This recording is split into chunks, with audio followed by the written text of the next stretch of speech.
Alkisah di wilayah Kadumbul, hiduplah seorang gadis yang sangat cantik jelita bernama Rambukahi.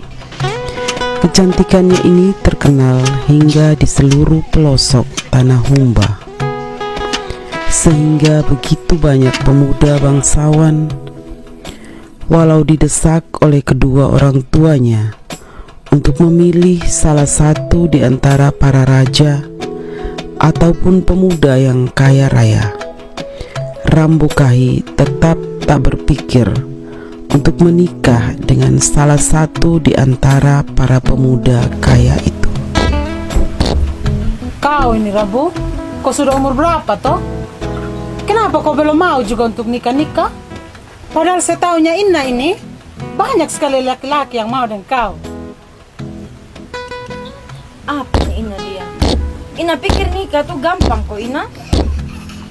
Saya cuma mau nikah dengan laki-laki yang saya suka Ina. Aduh Rambu, cinta itu lama-lama nanti dia bertumbuh juga. Iya ama dan Ina memang tidak pernah mengerti sampai perasaan.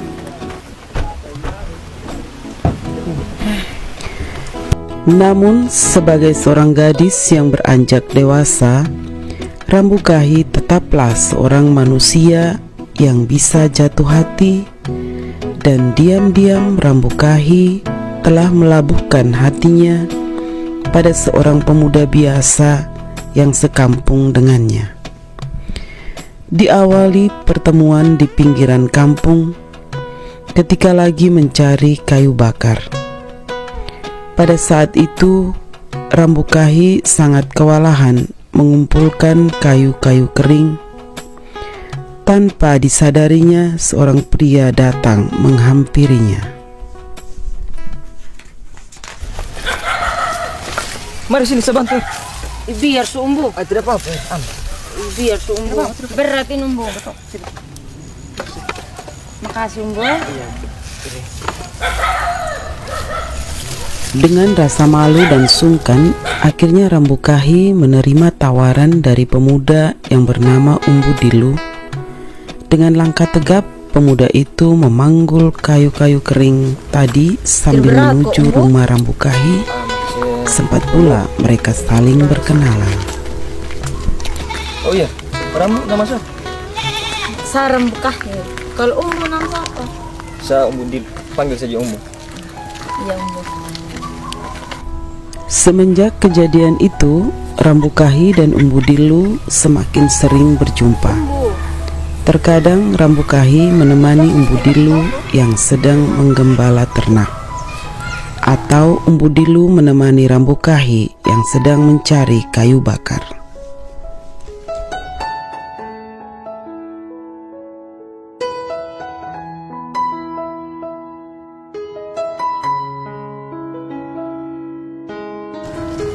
Umbu, kemana sih kita hubungannya umbu? Makin hari pemuda dan pemudi itu semakin dekat dan mesra. Kemesraan ini tercium oleh kedua orang tua Rambukahi, dan kedua orang tua Rambukahi sempat memperingatkan Rambukahi bahwa Umbu Dilu hanya berasal dari kabisu biasa-biasa saja, berbeda dengan para pemuda yang berasal dari kaum bangsawan maupun maramba. Hehehe, kamu lihat dulu itu Umbu dengan Rambu sana tuh. Yang sampai dan dua pacaran ini. Kenapa dengan pacaran kasta biasa kan? Tahu lagi. Padahal dia mama larang itu. Hanya jam pacaran yang kasta biasa. Apalagi orang kasta tinggi gitu tuh. Orang pandang semua pacaran dengan Umbu yang hanya gembala kambing. Oh iya ya. Dah. Siapa lagi antar Rambun? Laki-laki siapa sama-sama dengan dia? Sore ama. Mau masuk di dalam, coba. Coba.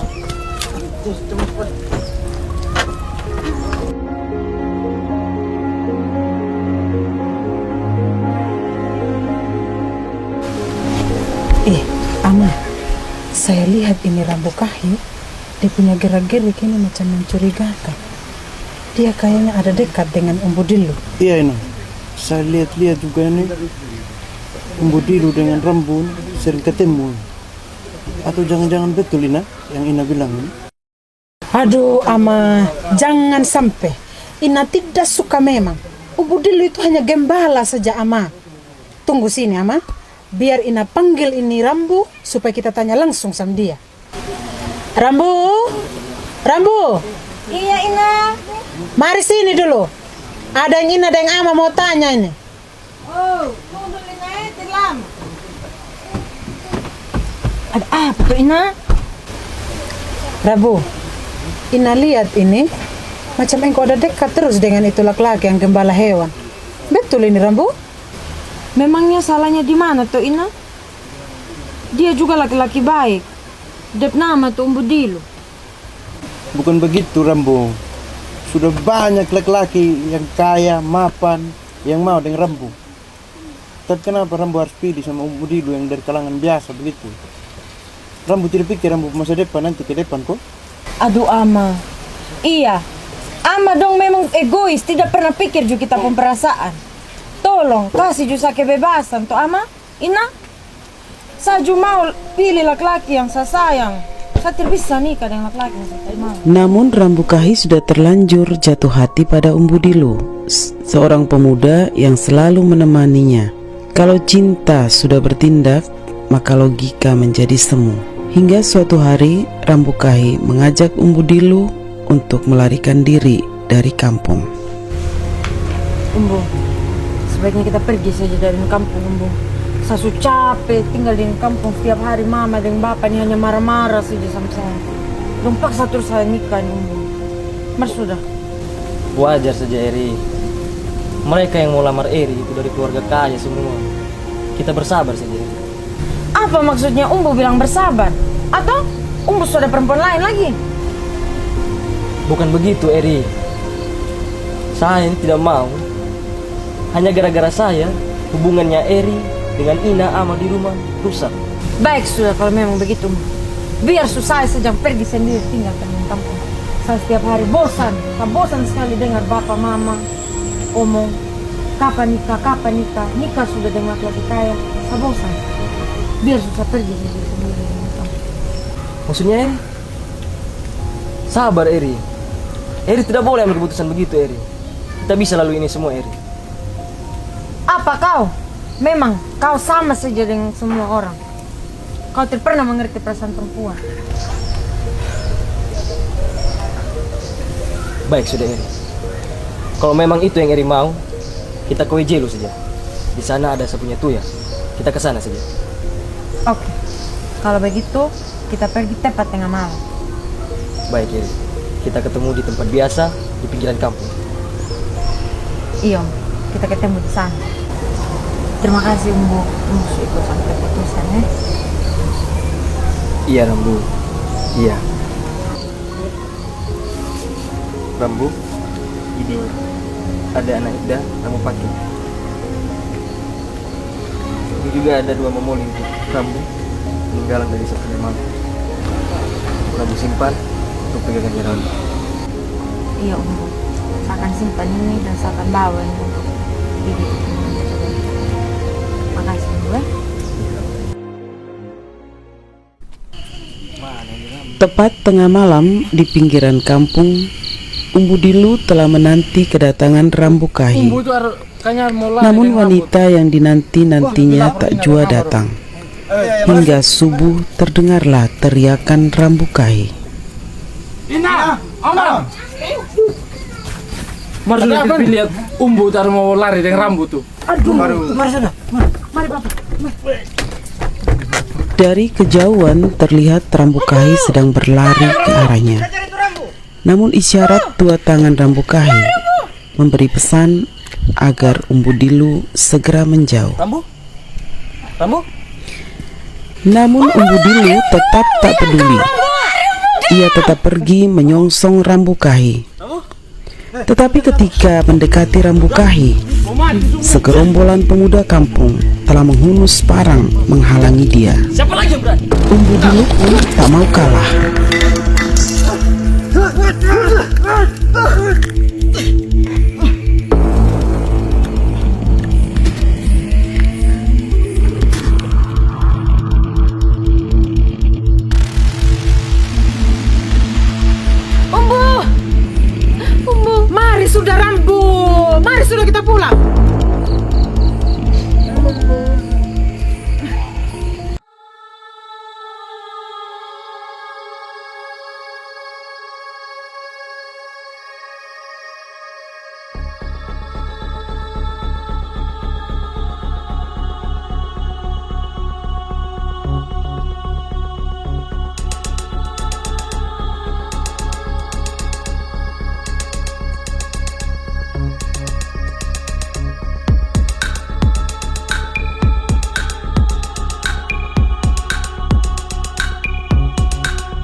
Baginya, ini adalah takdir dari Tuhan yang harus dijalaninya dengan Dan untuk ikhlas. Rambukahi, dalam waktu 3 hari, Keputusan dia ini harus jelas bisa membuat memutuskan Rambukahi jangan tercengang, laki-laki siapa. lantas meronta-ronta berusaha melepaskan diri dari ikatan Saya yang tidak akan membelenggu menikah dengan kedua tangannya. siapapun.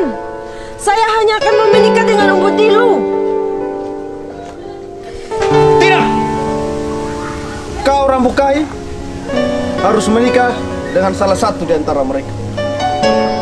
Rambu, tidak ada salahnya kau memilih di antara kami di sini. Kami punya segalanya untuk Rambu. Tidak, saya tidak akan memilih siapapun di antara kalian. Saya hanya akan memilih Umbu Dilu sebagai calon suami saya. Kau perempuan Rambukahi, apapun keputusannya, kau harus melakukannya. Tidak, demi tanah yang kupijak, demi angin yang membungkus tubuhku, demi langit yang menjadi atapku, demi petir yang menjadi penopang leluhurku. Jika saya tidak menikah dengan Umbu Dilu, saya Tiba-tiba bersumpah langit berdentam saya sangat akan keras. mati bersama petir. Seluruh penghuni kampung dibuat gentar dengan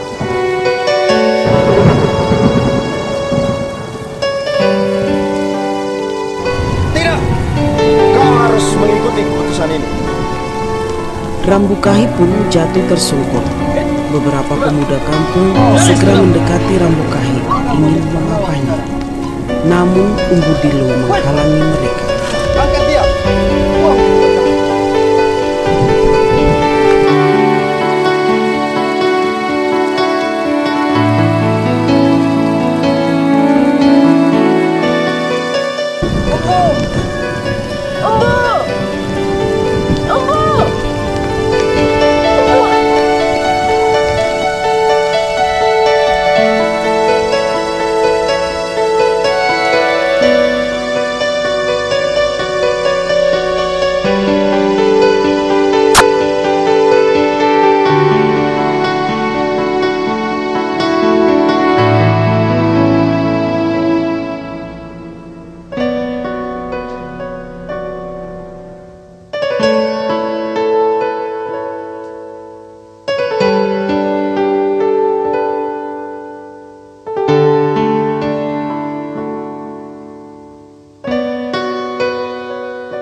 Berbeda dengan Rambukahi, 3 hari setelah pengadilan adat, ia diarak tepat di tengah kampung.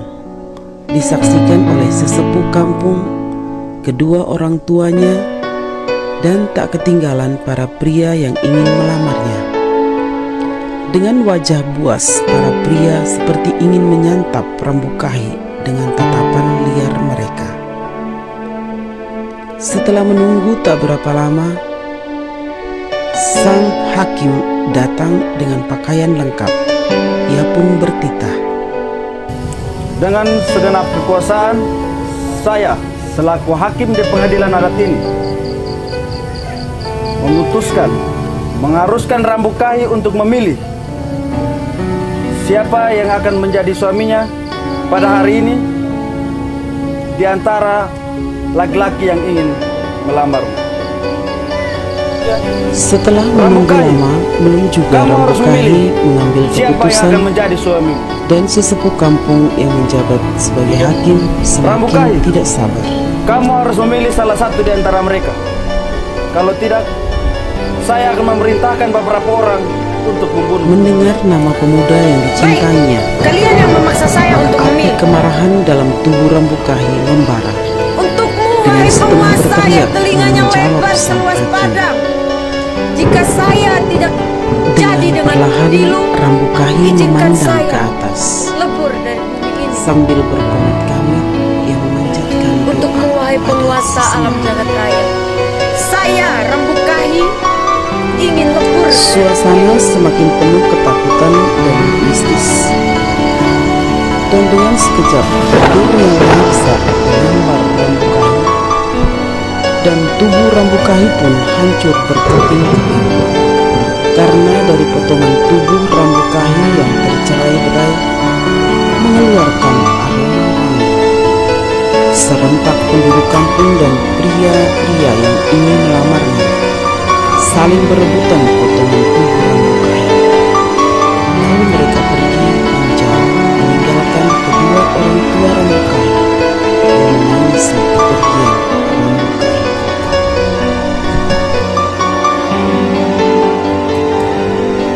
Lain halnya dengan Umbu Dilu. Kabar tentang Rambukahi tak sekalipun pernah didengarnya. Kesedihan ini akhirnya menggumpal dalam hatinya tentang kisah cintanya yang tersembunyi. Perlahan-lahan ia mulai menangisi Rambukahi tanpa henti. Hari berganti hari, bulan berganti bulan, tangisannya tak juga berhenti. Akhirnya, tangisannya menjadi aliran sungai yang besar, dan Umbu Dilu pun membatu karena kediamannya selama bertahun-tahun. Umbu Dilu sudah membatu, namun tidak dengan tangisannya yang terus-menerus. Aliran sungai besar itu tak pernah sampai ke lautan. Aliran itu masuk ke sebuah lubang yang besar dalam bumi yang pada zaman sekarang sering dikenal dengan sebutan air terjun Gunung Meja.